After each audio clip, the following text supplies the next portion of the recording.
We currently exist in a bewildering paradox of hyperconnectivity, where we have never been closer to one another digitally, yet report record levels of profound isolation.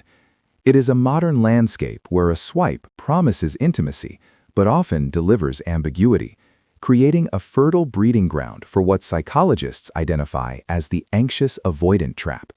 This dynamic is not merely a series of bad dates, but a pervasive psychological struggle that defines the digital dating era, leaving millions wondering why love feels so much like a battlefield. To understand this cycle of modern loneliness, we must look beyond surface-level incompatibility and delve into the architecture of our nervous systems.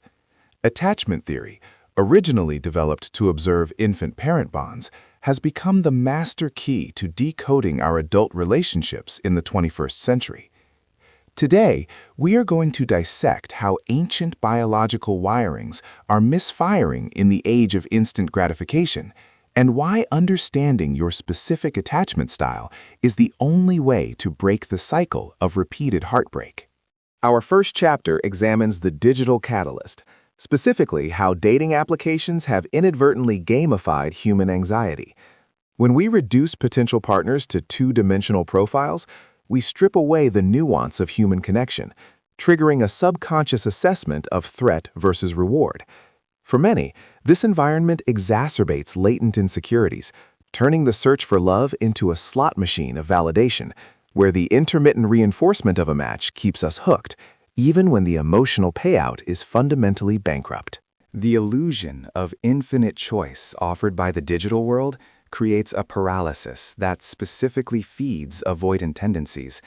When a better option feels just one swipe away, the incentive to work through the natural friction of early intimacy vanishes, replaced by a phantom pursuit of perfection.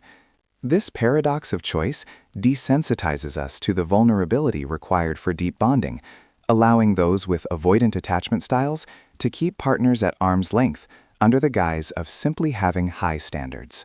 This technological environment has birthed the situationship, an undefined relational purgatory that thrives on lack of commitment. In this space, the need for security is often labeled as neediness, forcing individuals to suppress their biological requirements for safety to appear chill or low maintenance. It creates a culture where emotional detachment is rewarded as strength, while the natural human desire for consistency is pathologized, setting the stage for the anxious-avoidant collision. Moving into our second chapter, we analyze the anxious attacher, whose nervous system is wired to hypervigilance regarding their partner's availability. For them, digital silence is not just an inconvenience, it is perceived by the amygdala as a life-threatening abandonment. They often overfunction in relationships, attempting to earn love through self-sacrifice and constant monitoring of emotional shifts, hoping that if they can just be perfect enough, the other person will finally stay.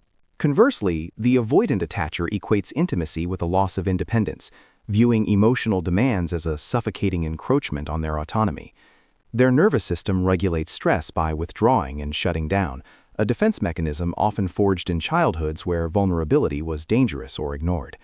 In the digital age, ghosting or slow fading becomes their primary tool for regulating the intensity of connection, allowing them to escape the perceived trap of dependency. The tragedy lies in the magnetic attraction between these two opposing styles, creating the infamous anxious-avoidant trap. The anxious person is drawn to the avoidant's initial self-sufficiency, mistaking it for strength, while the avoidant is drawn to the anxious person's warmth, until that warmth feels like fire. They become locked in a subconscious reenactment of their earliest wounds, where one chases to prove they are worthy of love, and the other runs to prove they are safe alone. This cycle manifests as a relentless push and pull, a roller coaster of highs and lows that mimics the chemistry of passion, but is actually the chemistry of insecurity. The anxious partner protests the distance, causing the avoidant partner to retreat further, which in turn amplifies the anxious panic. It is a self-perpetuating feedback loop that confirms the worst fears of both parties, that love is smothering, or that love is fleeting and unreliable. Chapter 3 offers the path forward, rewiring the brain through the science of neuroplasticity and earned security. We now know that attachment styles are not life sentences. They are fluid adaptations that can be modified with conscious effort and corrective experiences.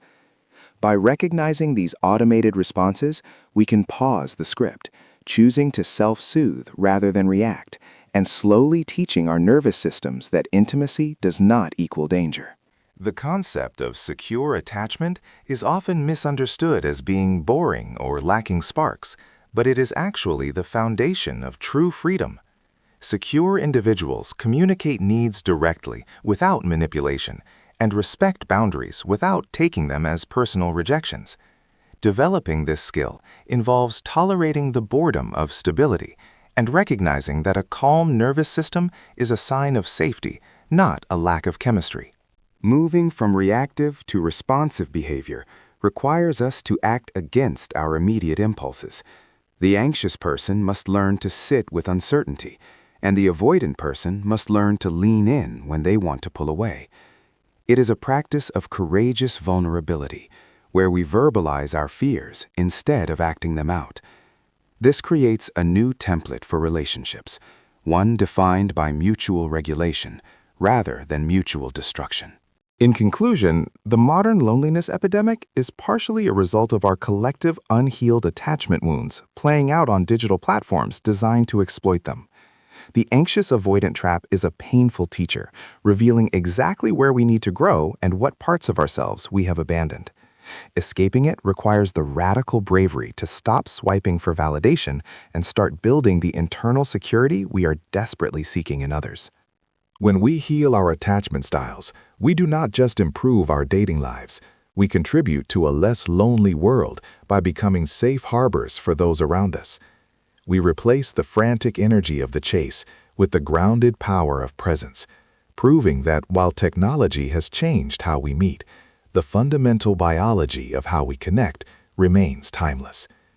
Real intimacy is possible, but it begins with the relationship you nurture with yourself.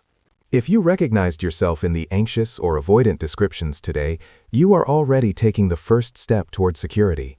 I've linked some resources on attachment theory in the description below to help you dive deeper.